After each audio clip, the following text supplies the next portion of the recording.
So you've returned. Do you still remember? The desperate cries of a girl, pleading for help.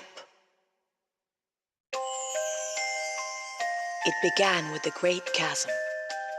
The crystals fell into darkness, one by one, heralding the world's end.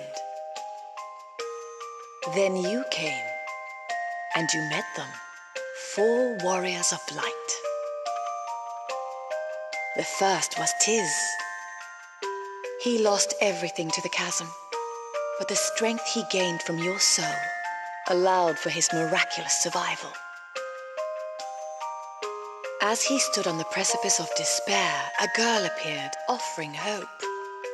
She was Agnes, the last person in the world who could return light to the crystals.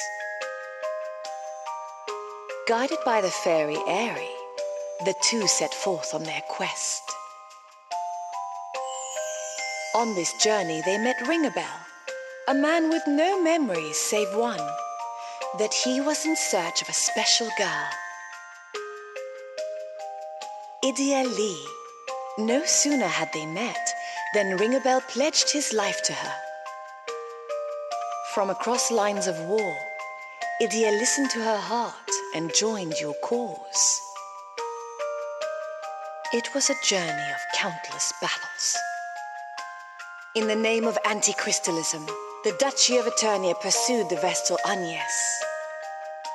Everywhere you went, the asterisk holders of the Eternian forces stood in your path.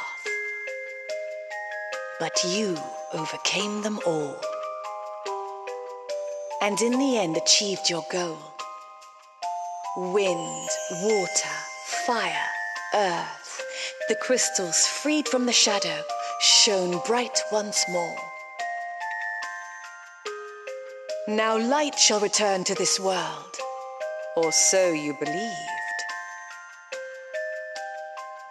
Then a great pillar of light rent the sky, ripping through time and space to connect to a parallel world.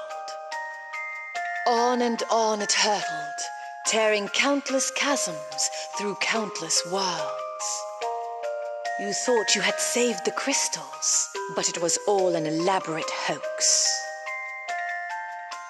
I remember everything now.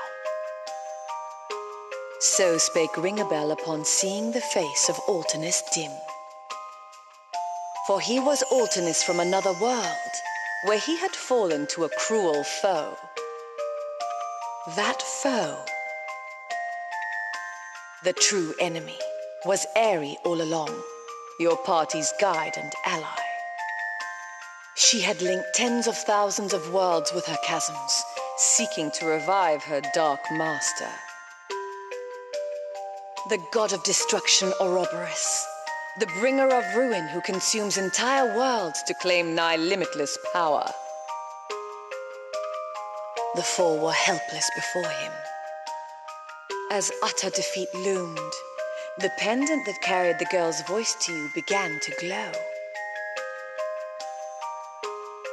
Its light bound together the heroes of countless worlds, giving you the strength to strike down this ruinous god. At long last, peace returned to Luxembourg. And when it did, Agnes visited each crystal in turn, restoring them to harmony and order. Upon her return, she was named Pope and leader of the Crystal Orthodoxy. Idia returned home to the Duchy to carry on her father's work. Her eyes open from her experiences, she strives to lead her homeland into a new era. Ringabel went back to the world he hailed from. His reasons were known to himself alone. Perhaps he remembered some long-forgotten duty. And Tiz had come to realize that there was another soul residing within him. Yes, your soul. I suppose it's time to return what I borrowed. With those words, he fell into a deep slumber. But that was then. And now, a new tale must be told.